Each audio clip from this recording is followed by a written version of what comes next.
अब हम भारत के जांबाज जवानों की बात करते हैं, क्योंकि हमने पहले ही आपको कहा था कि जय जवान जय किसान का देश है ये। वो जवान जिन्हें उनकी बहादुरी के लिए आज दिल्ली में राष्ट्रपति भवन में सम्मानित किया गया। इनमें से एक थे भारतीय वायुसेना के ग्रुप कैप्टन अभिनंदन वर्तमान, जिन्हें आज वीर चक्र से सम्मानित किया गया। अभिनंदन वर्तमान ने 27 फरवरी 2019 को भारत पर हमला करने के इरादे से सीमा में घुसने वाले पाकिस्तानी वायुसेना के विमानों को वापस खदेड़ दिया था और अपने दशकों पुराने MiG-21 बाइसन विमान से पाकिस्तान के आधुनिक F-16 विमान को उन्होंने मार गिराया था।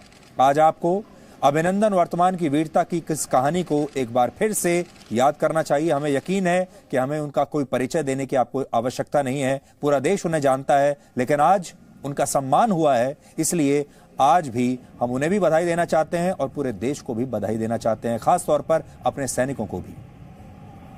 शत्रु का मुकाबला करते हुए वीरता के लिए वीर चक्र, विंग कमांडर अब ग्रुप कैप्टन वर्तमान अभिनंदन, उड़ान पायलट।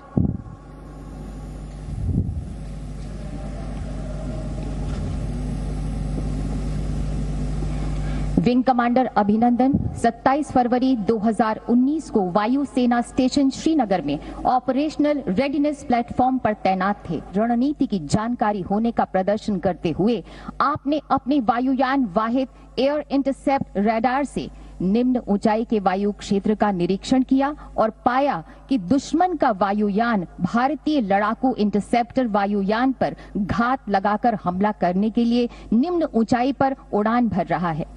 आपने खतरे के प्रति अन्य पायलटों को सचेत किया। भारतीय सेना के ठिकाने पर अस्त्र गिरा रहे पाकिस्तानी वायु सेना के खिलाफ जवाबी रणनीति बनाई। इससे शत्रु के वायुयान पूरी तरह से तितर बितर हो गए और वापस मुड़ गए। आपने शत्रु के लड़ाकू बम वर्षक वायुयानों का पीछा किया और मिसाइल से एक F-16 वायुयान को मार गिराया।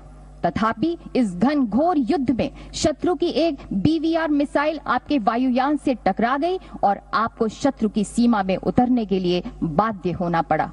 एक युद्धबंदी के रूप में कैद होने के बावजूद आप पूरे संयम, बहादुरी और गरिमापूर्ण तरीके से शत्रुओं से पेश आए। जब तक आपको 1 मार्च 2019 को वापस सौंपा गया, तब तक आपने असाधारण दृढ़ता बनाई रखी, अपने कर्तव्य के प्रति असाधारण समर्पण तथा शत्रु के सामने अदम्य साहस और शौर्य का प्रदर्शन किया। ग्रुप कैप्टन वर्तमान अभिनंदन।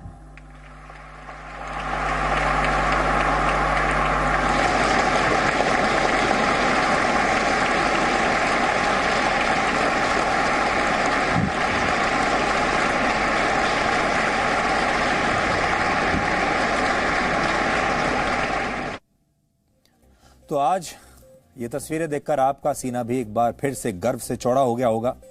और आपने एक बात और नोट की कि अभिनंदन वर्तमान उस समय अपनी मूंछों के लिए बड़े मशहूर हुए थे। उनका जो लुक था उस जमाने में, तब उनकी जो मूंछें थी बड़ी फैशनेबल थी और उनके इस तरह की मूंछें देखने के बाद पूरे भारत में लोग उनकी नकल करने लगे थे। लेकिन आज उन्होंने अपनी मूंछें थोड़ी छोटी कर ली हैं। अब उनका जो आज नया लुक आपको देखने को मिला, जो पहले के मुकाबले थोड़ा सा अलग है, क्योंकि अब उनकी मूंछें थोड़ी छोटी हो गई हैं, लेकिन बहादुरी और शौर्य में कोई कमी नहीं आई है। वैसी ही बहादुरी है, वही शौर्य है, वही देशभक्ति है। अब आपको शौर्य और वीरता की कुछ और कहानियां दिखाते हैं। अदम्य साहस की एक कहानी राष्ट्रीय राइफल्स की पहली बटालियन के शहीद सैनिक सैपर प्रकाश जाधव की है, जिन्हें मरणोपरांत कीर्ति चक्र से आज सम्मानित किया गया है। 27 नवंबर 2018 को कश्मीर के अनंतनाग में आतंकवादियों के साथ भारतीय सेना का एक एनकाउंटर हुआ, जिसका नेतृत्व खुद प्रकाश जाधव कर रहे थे। घर के अंदर मौजूद आतंकवादियों ने सैनिकों को सीढ़ियों पर चढ़ते हुए देखा तो उन पर अंधाधुंध फायरिंग शुरू कर दी। इससे प्रकाश जाधव के साथियों की जान खतरे में आ गई और इसके बाद सैपर प्रकाश जाधव ने अपने साथियों को पीछे धकेल दिया और खुद सामने से आतंकवादियों से भिड़ गए और एक आतंकवादी को उन्होंने मार गिराया। लेकिन इस बीच एक आतंकवादी ने पेट्रोल बम का इस्तेमाल किया, जिससे उस घर में आग लग गई और तब प्रकाश जाधव ने अपने साथियों को घर से बाहर निकलने के निर्देश दिए और खुद आतंकवादियों का सामना करते रहे और एक दूसरे आतंकवादी को भी उन्होंने मार गिराया। लेकिन तब तक घर में लगी आग फैल चुकी थी और प्रकाश जाधव उसी आग में फंस गए और हमारे देश के लिए शहीद हो गए। शहीद प्रकाश जाधव की पत्नी और उनकी मां ने जब ये सम्मान आज स्वीकार किया तो पूरा राष्ट्रपति भवन तालियों से गूंज उठा और हम चाहते हैं कि आज आप भी जहां भी आप हैं सलाम कीजिए इन्हें और इनके लिए ताली बजाइए।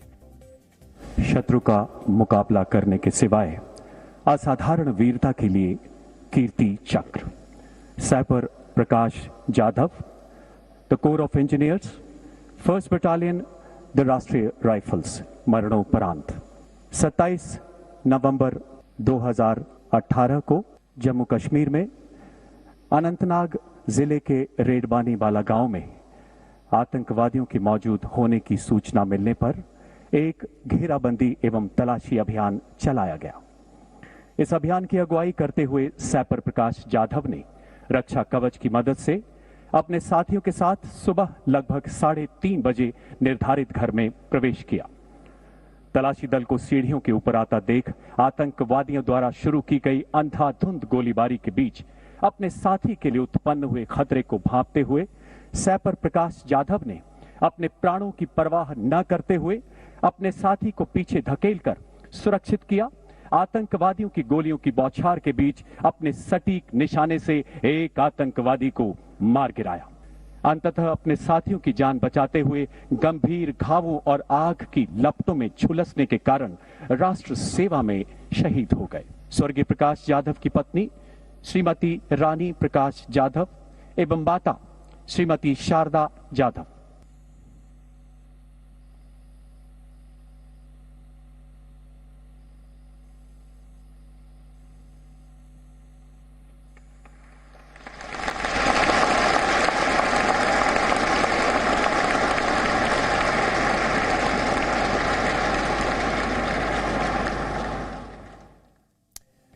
इसी तरह जाट रेजिमेंट के नायब सूबेदार सोमवीर को मरणोपरांत शौर्य चक्र से आज सम्मानित किया गया। उन्होंने जम्मू कश्मीर में हुए एक एनकाउंटर में एक खतरनाक आतंकवादी को मार गिराया था और अपने साथियों की जान बचाते हुए वो खुद देश के लिए शहीद हो गए। शहीद नायब सूबेदार सोमवीर को मिला यह सम्मान उनकी पत्नी और उनकी मां ने आज ग्रहण किया। नायब सूबेदार सोमवीर 34 राष्ट्रीय राइफल्स जाट की उस असॉल्ट टीम का हिस्सा थे जिसने जम्मू कश्मीर में एक महत्वपूर्ण ऑपरेशन की योजना तैयार की तथा उसे अंजाम देते हुए 3 कट्टर आतंकवादियों को मार गिराया। नायब सूबेदार सोमवीर ने भीषण चुनौतीपूर्ण परिस्थितियों में असाधारण वीरता, अनुकरणीय नेतृत्व क्षमता तथा अटूट निस्वार्थ सेवा भाव का परिचय देते हुए राष्ट्र के लिए सर्वोच्च बलिदान दिया। स्वर्गीय नायक सूबेदार सोमवीर की पत्नी श्रीमती सुमन देवी एवं माता श्रीमती राजेंद्र देवी।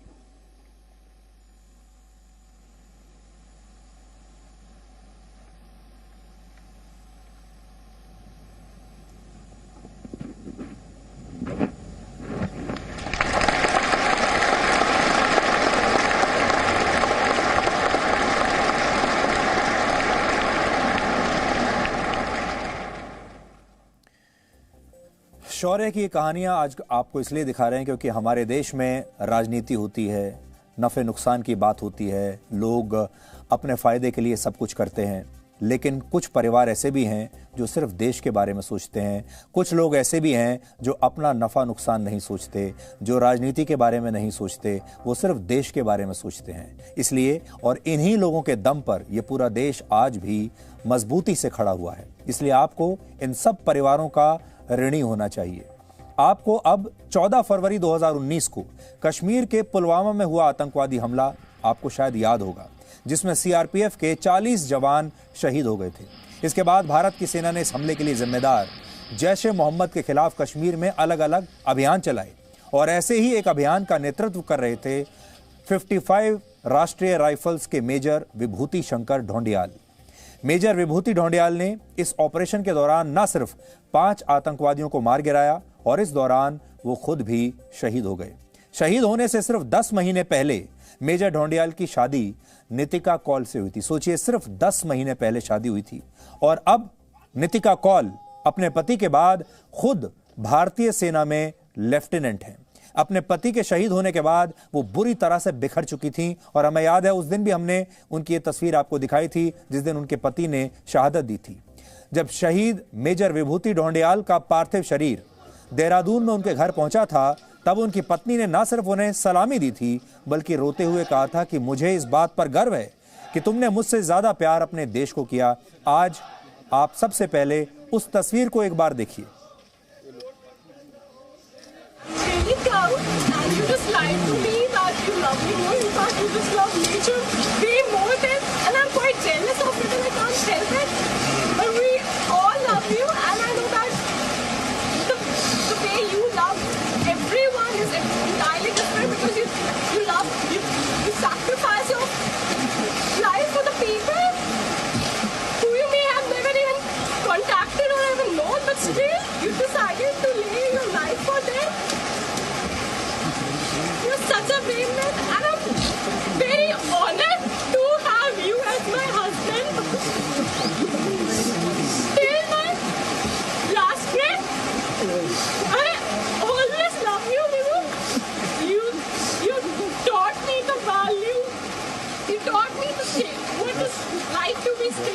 Be stable, focused, and then I owe my this life to you, and I'm very proud. Yes, it's hurting that you're leaving, but then I know you're still around. You'll be always around. And I request everyone not to sympathize. Rather be very strong, because this man holds a position way larger than any one of us right now standing here has. So let's salute this man. Jai Hind! तो ये फरवरी 2019 की तस्वीर, और सोचिए इस तस्वीर को देखकर किसकी आंखों में आंसू नहीं आ जाएंगे। एक पत्नी अपने शहीद पति को की शहादत पर उसे सलाम कर रही है, कह रही है कि वो हम सबसे बेहतर इंसान था, हम सबसे बड़ा इंसान था, और वो ये भी कह रही है कि उसे सहानुभूति नहीं चाहिए। अपने पति की शहादत के 1 साल के बाद ही नितिका ने खुद को संभाला, और वो उसके बाद फरवरी 2020 में यानी अगले साल ही चेन्नई में ऑफिसर्स ट्रेनिंग एकेडमी में भर्ती हो गई, और करीब 1 साल की ट्रेनिंग के बाद अब वो खुद लेफ्टिनेंट के पद पर भारतीय सेना का हिस्सा बन गई।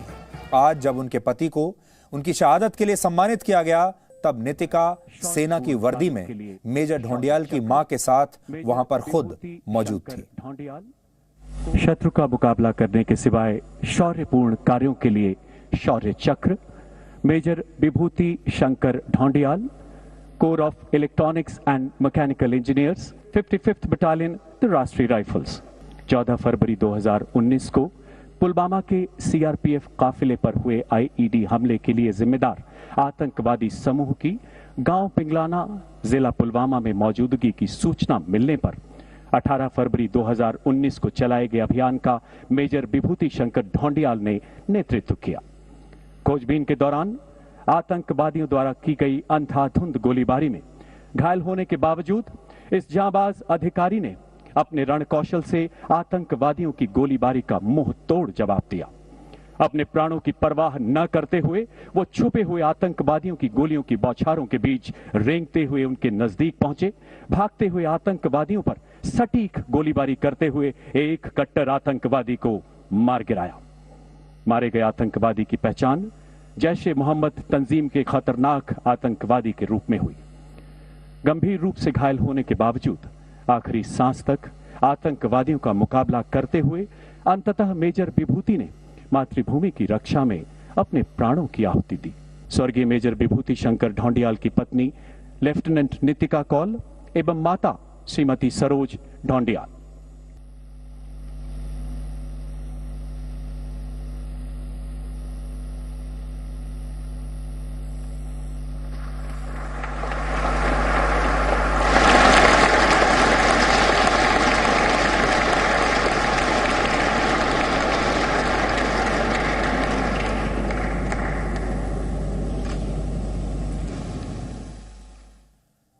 आज जिन परिवारों से हम आपको मिलवा रहे हैं, ये कोई आम परिवार नहीं है, ये महान परिवार हैं, और देश के हर नागरिक को इनके लिए सदैव ऋणी रहना चाहिए। भारत के सैनिक तो देश के लिए कुर्बानी देते ही हैं, क्योंकि वो बहुत बहादुर हैं, लेकिन उनके परिवार भी हर दिन कुर्बानी देते रहते हैं, जिसे इस देश को कभी भी भूलना नहीं चाहिए। इन्हें आपकी सहानुभूति नहीं चाहिए, लेकिन आपका प्यार चाहिए, समर्थन चाहिए, और साथ ही इन्हें कभी भूलिएगा मत, क्योंकि हम देखते हैं जब इस तरह की घटनाएं होती हैं, एक दिन तो हम आंसू ज़रूर बहाते हैं, फिर धीरे धीरे वो आंसू सूख जाते हैं और फिर अपने जीवन में हम आगे बढ़ जाते हैं और सब कुछ भूल जाते हैं। इन्हें सम्मान दीजिए, जहाँ भी मिलें इन्हें सलाम कीजिए, और हमेशा अपने मन में इन्होंने जो शहादत दी है, इनके पति ने जो शहादत दी है, उसे तो याद रखिए ही, लेकिन परिवार जो आपके लिए, इस देश के लिए इतनी कुर्बानी देते हैं, उन्हें भी हमेशा सलाम कीजिए और देखिए कि कितने महान परिवार हैं। Presenting B News app, available on Google Play and App Store. Download it now.